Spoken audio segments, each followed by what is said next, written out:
ओम नमः शिवाय। दोस्तों पूज्य गुरुजी ने अभी अपनी कल की शिव महापुराण की कथा मैं रविवार के दिन किया जाने वाला एक बेल पत्र और 21 चावल के दानों का एक ऐसा विशेष उपाय बताया है जो उन्होंने आज तक अपनी किसी भी कथा में नहीं बताया है।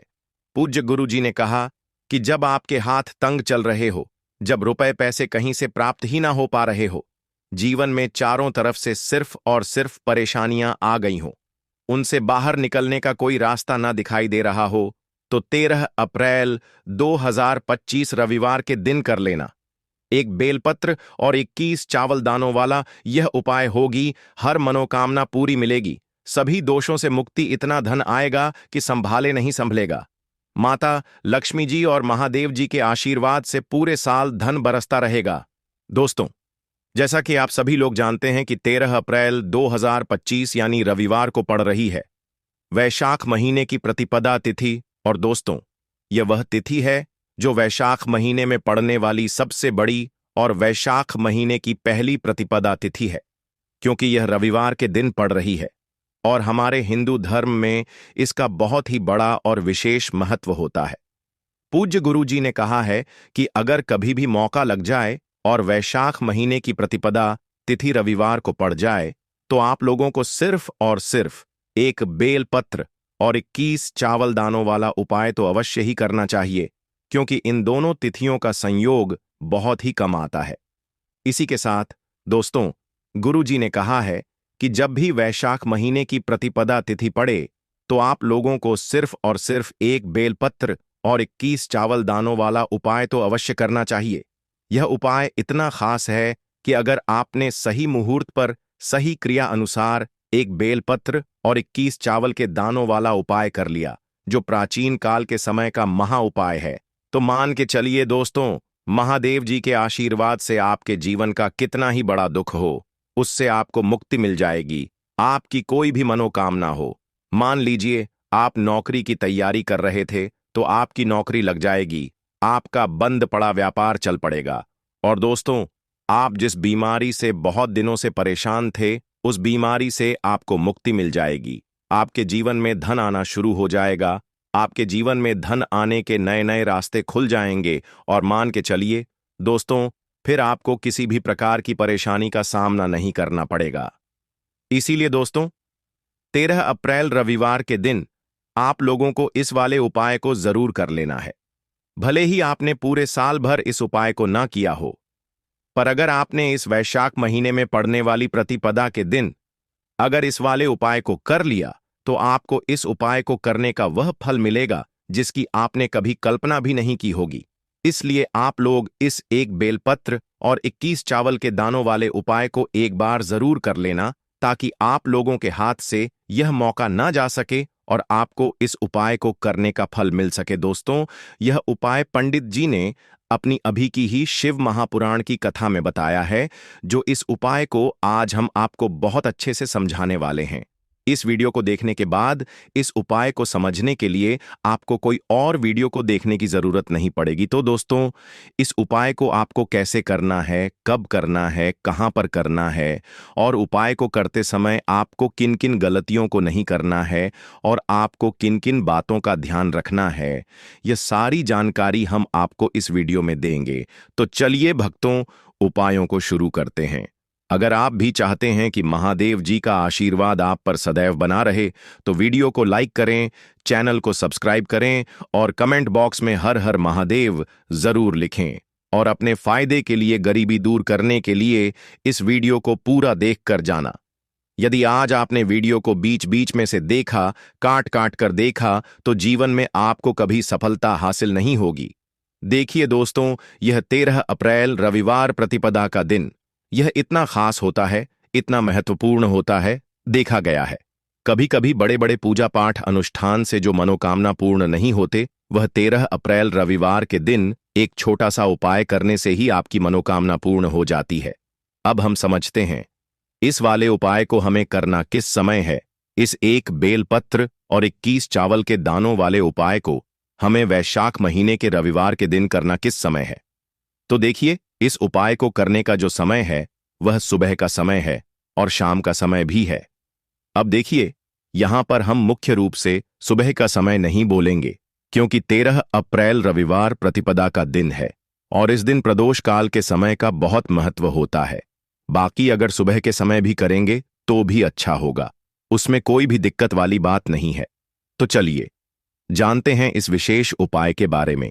लेकिन उससे पहले एक प्रार्थना, अगर आप इस चैनल पर नए हैं तो आप इस वीडियो को लाइक करें, चैनल को सब्सक्राइब करें और कमेंट बॉक्स में आप अपनी राशि या अपना नाम जरूर डाल दें, क्योंकि हम राशि से जुड़ा भाग्य भी बताते हैं और भाग्य में चल रही परेशानियों को दूर करने के लिए वह आसान से आसान उपाय भी बताते हैं। तो चलिए अब हम अपने सबसे पहले उपाय की बात कर लेते हैं। देखो, इस उपाय को आप सुबह से लेकर शाम तक कर सकते हैं। तो चलिए बढ़ते हैं उपाय की ओर। देखिए, इसके लिए आपको क्या करना है। आपको 21 चावल के दाने लेना है। देखो, ध्यान से समझना, 21 चावल के दाने लेना है और ध्यान देना है कि सभी दाने साबुत हों, कहीं से भी खंडित नहीं होने चाहिए। फिर इसके बाद आपको लेना है एक गोल बाती का दीपक। देखिए, दीपक आप चाहे तो माटी का ले लें, और यदि आपके पास माटी का दीपक नहीं है तो आप यह दीपक शुद्ध आटा लगा के एक दीपक बना सकते हैं। बस आपको ध्यान देना है कि उस आटे में आपको थोड़ी हल्दी का प्रयोग करना है, ठीक है? तो आप एक बढ़िया सा दीपक बना लें और उस दीपक में गोल बाती लगा के उस दीपक में आपको घी भरना है। देखो, गाय का शुद्ध घी आपको उस दीपक में भरना है। अब क्या करना है, आपको इन दोनों चीजों को लेकर चले जाना है बेलपत्र के पेड़ के पास। देखो, गुरुजी ने अपनी अभी की शिव महापुराण कथा में भी बताया था, जो भी व्यक्ति प्रदोष काल में जो भी एक दीपक प्रज्वलित कर देता है, उसके घर पर धन की कमी नहीं हो सकती। देखो, यदि आपके घर के आसपास कहीं बेलपत्र का पेड़ नहीं है या घर से काफी दूर पड़ता है और आप जा नहीं सकते, तो आगे हम यह भी बताएंगे कि कैसे इस उपाय को करना है। अगर बेलपत्र वृक्ष ना हो तो देखो, अब आपको प्रदोष काल में इन दोनों चीजों को लेकर चले जाएं बेलपत्र के पेड़ के पास में। अब क्या करना है, सबसे पहले आपको उत्तर दिशा की ओर मुंह करके आपको खड़े हो जाना है और जो आप दीपक लेकर गए हैं उससे आपको बेलपत्र की जड़ के पास प्रज्वलित करना है। दीपक प्रज्वलित करने के बाद आपको सारे चावल के दानों को अपनी हथेली पर रखना है और बेलपत्र के पेड़ का आपको 5 बार परिक्रमा लगा लेना है। और यदि आप परिक्रमा बेलपत्र के पेड़ का नहीं लगा सकते हैं तो आपको दीपक को चारों ओर कुछ इस तरह से दीपक के ऊपर से 5 बार घुमा देना है, मतलब आरती करना है। और घुमाने के बाद आपको उन सभी चावल के दानों को दीपक में डाल देना है और वहीं पर बैठकर हाथ जोड़ करके आंख बंद करके आपको जो भी आपके जीवन में समस्याएं हैं, घर में लक्ष्मी जी का निवास नहीं है, घर में लक्ष्मी जी प्रवेश नहीं कर रही हैं, और भी जीवन में जो भी समस्याएं हैं, तो उस समय आपको विनती करनी है। अब इसके बाद यदि आपके घर के आसपास कहीं बेलपत्र का पेड़ नहीं है तो आपको इन सब चीजों को लेकर चले जाना है शंकर जी के मंदिर में। और शिव जी के मंदिर पहुंचकर आपको क्या करना है, आपको इसी एक दीपक को आपको शंकर जी के मंदिर की जो चौखट होती है वहां पर आपको इस दीपक को जलाना है और दीपक जलाते समय आपका मुख उत्तर दिशा की ओर होना चाहिए। दीपक जलाने के बाद आपको क्या करना है, सारे चावल के दानों को अपनी हथेली पर रखना है और आपके जीवन में जो भी समस्याएं हैं, चाहे वह समस्या परिवार को लेकर हो या फिर धन को लेकर हो, अपनी वह समस्या बोलनी है और बोलने के बाद आप उन सभी चावल के दानों को दीपक में डाल देना है और आपकी कामना पूर्ण हो जाए, घर में लक्ष्मी जी का निवास हो, ऐसी कामना आपको कर लेनी है। देखिए, शंकर जी की मंदिर की जो चौखट होती है ना, उसमें 1230 कोटि देवी देवता निवास करते हैं। यदि आप वहां पर दीपक जलाते हैं तो इससे भगवान शिव तो प्रसन्न होते ही हैं, साथ ही आपको 33 कोटि देवी देवताओं का आशीर्वाद प्राप्त होता है और वह सभी प्रसन्न होते हैं जिनकी आशीर्वाद से आपकी कामना 100% पूरी होती है। आप यह उपाय जरूर करिएगा, बहुत ही छोटा सा उपाय है, करके देखिएगा। देखिए, अब हम जान लेते हैं गुरुजी द्वारा बताए गए दूसरे उपाय के बारे में। इस उपाय के लिए आपको मात्र 2 लौंग लेनी होगी, यानी कि आपको 1 लौंग का जोड़ा लेना है। 2 फूल वाली आपको लौंग लेनी है। लौंग का जोड़ा कहीं से भी खंडित नहीं होना चाहिए, इस बात का ध्यान रखें। इसी के साथ में आपको लेना होगा लाल चंदन का पाउडर। देखिए, यदि आपके पास लाल चंदन की लकड़ी है तो उसे घिसकर भी आप चंदन के रूप में प्रयोग कर सकते हैं। यदि पाउडर है तो उसका भी आप अपने उपाय के लिए प्रयोग कर सकते हैं। देखिए, चंदन जो है वह तेज का प्रतीक माना गया है और साथ ही साथ जीवन के अंधकार को दूर करने का प्रतीक माना गया है। अब इसी के साथ में आपको मात्र एक तांबे के पात्र के अंदर शुद्ध जल लेना होगा अपने घर से। अब दोस्तों, ये तीनों सामग्री लेकर के सीधे आपको पहुंच जाना होगा भगवान शिव के मंदिर में। देखिए, इसी के साथ में आपको एक गोल बाती का दीपक भी लेना होगा। दीपक आप मिट्टी का भी ले सकते हैं, शुद्ध घाटा मढ़कर उसका भी तैयार कर सकते हैं, और दीपक में आपको शुद्ध घी का प्रयोग करना है। लेकिन जैसे ही आप इन सभी सामग्रियों को मंदिर में लेकर के पहुंचेंगे, मंदिर में जैसे ही आप चौखट के वहां पर पहुंचेंगे, तो मंदिर की चौखट के सीधी तरफ आप जो अपने साथ एक गोल बाती का दीपक लेकर के आए हैं, उसे आपको सबसे पहले तो प्रज्वलित कर देना है। यानी कि जैसे ही आप मंदिर की चौखट के वहां पर प्रवेश करते हैं, तो उसके सीधी तरफ आपको यह गोल बाटी का दीपक प्रज्वलित कर देना है।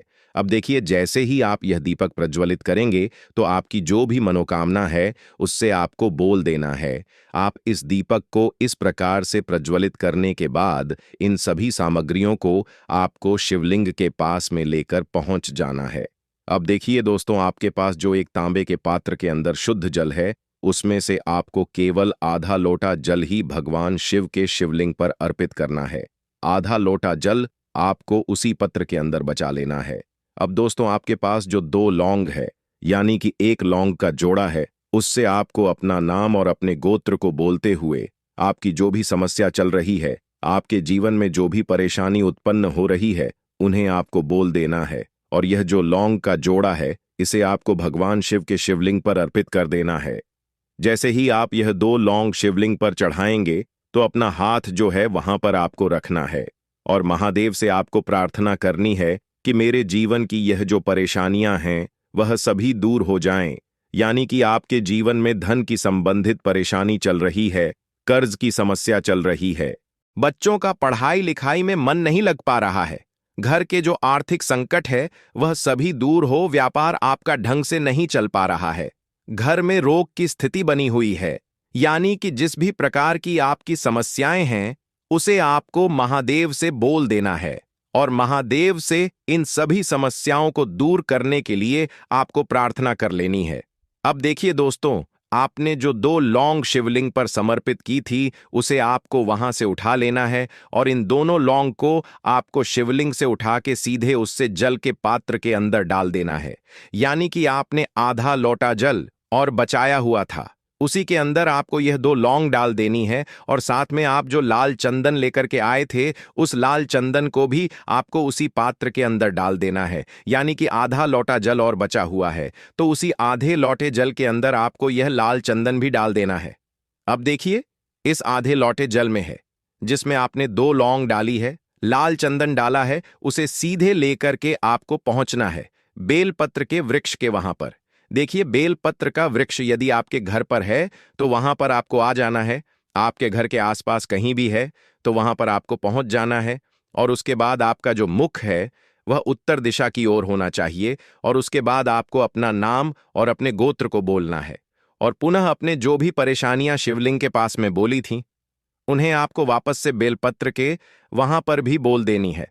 और यह जो आधा लौटा जल और है, इसे आपको पूरा बेलपत्र के वृक्ष की जड़ में श्री शिवाय नमस्तुभ्य इस मंत्र का जाप करते हुए समर्पित कर देना है। तो बस इतना सा उपाय आपको करना है। जो भी आपकी परेशानी है, समस्या है, उससे महादेव निश्चित ही दूर करेंगे। अब दोस्तों, हम जान लेते हैं तीसरे चमत्कारी और विशेष उपाय के बारे में। देखिए, यह उपाय बहुत ही चमत्कारी है, क्योंकि इस उपाय से आपके जीवन में तेज की वृद्धि होगी। यानी कि जीवन से जितना भी अंधकार है वह सभी दूर होगा। तो इस उपाय के लिए आपको मात्र एक गुड़ का टुकड़ा लेना है। गुड़ का टुकड़ा आपके जीवन में तेज की वृद्धि करता है और साथ ही साथ आपके जीवन से जो अंधकार है उसे दूर करता है। इसी के साथ में आपको एक चावल दाना यानी कि अक्षत का दाना लेना है। यह चावल का दाना आपके जीवन में सुख शांति को लेकर के आता है। आपके जीवन में धन की जितनी भी परेशानियां हैं उन्हें समाप्त करता है। इसी के साथ में आपको मात्र एक हरा मूंग लेना है। हरा मूंग जो है वह बुध ग्रह को प्रसन्न करता है। देखिए, हरे मूंग का उपाय करने से बुध ग्रह मजबूत होता है और बुध ग्रह के मजबूत होने से बुद्धि, ज्ञान और विवेक की प्राप्ति होती है। तो यह तीनों ही सामग्री आपको एक एक लेनी है, यानी कि एक गुड़ का टुकड़ा, एक चावल का दाना, एक हरा मूंग आपको लेना है। देखिए, हरा मूंग का दाना और चावल का जो दाना है वह आपको सबूत लेना है, खंडित नहीं होना चाहिए। और इसी के साथ में आपको मात्र एक तांबे के पात्र के अंदर अपने घर से शुद्ध जल ले लेना है। देखिए, अब इन सभी सामग्रियों को लेकर के सीधे आपको पहुंच जाना है भगवान शिव के मंदिर में। आप यह उपाय सुबह से लेकर शाम तक किसी भी समय कर सकते हैं, लेकिन रविवार के दिन ही आपको इस उपाय को करना है। तो सबसे पहले तो यह जो एक गुड़ का टुकड़ा है, एक चावल का दाना है और एक हरा मूंग का दाना है, उन तीनों को आपको उस जल के पात्र के अंदर डाल देना है। लेकिन यह जो उपाय है आपके जीवन की सारी परेशानियों को दूर करने के लिए होता है, लेकिन विशेष मनोकामना तीनों सामग्रियों से ही आपकी परिपूर्ण हो जाती है। देखिए, यदि आपके जीवन तेज होगा तो सभी आपसे वार्तालाप करेंगे, सभी आपसे बात करेंगे और आपका जो मान सम्मान है वह बढ़ता है। और चावल का जो दाना है वह धन में वृद्धि करता है, मन की शांति के लिए होता है। और हरा मूंग जो है वह बुद्धि, ज्ञान और विवेक की प्राप्ति के लिए होता है। अब देखिए, यह जो एक पात्र है, इससे आपको भगवान शिव के शिवलिंग पर धीरे धीरे अर्पित कर देना है। श्री शिवाय नमस्तुभ्यम इस मंत्र का जाप करते हुए और तुम रुकेश्वर महादेव का मन में स्मरण करते हुए। लेकिन तुम रुकेश्वर महादेव का स्मरण करने से यह जो उपाय है और अधिक प्रभावशाली हो जाता है। तो तुम रुकेश्वर महादेव का स्मरण करते हुए यह उपाय करने से आपके जीवन में जो भी अशांति है वह सभी दूर हो जाएगी। तो इस प्रकार से आपको यह सुंदर सा उपाय कर लेना है। इसके बाद बात करते हैं तीसरे उपाय की।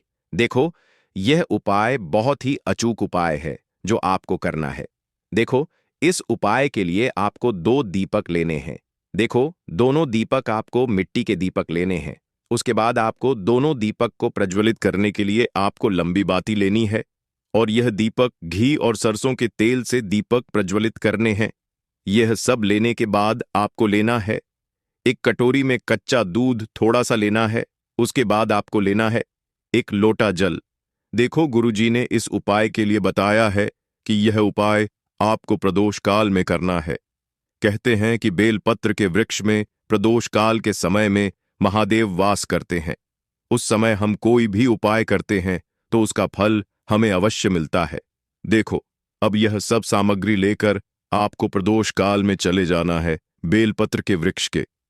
वहां पर देखो, वहां पहुंच जाने के बाद आपको सबसे पहले बेलपत्र की जड़ में सबसे पहले वह दूध जो आप लाए हैं उसे समर्पित कर देना है।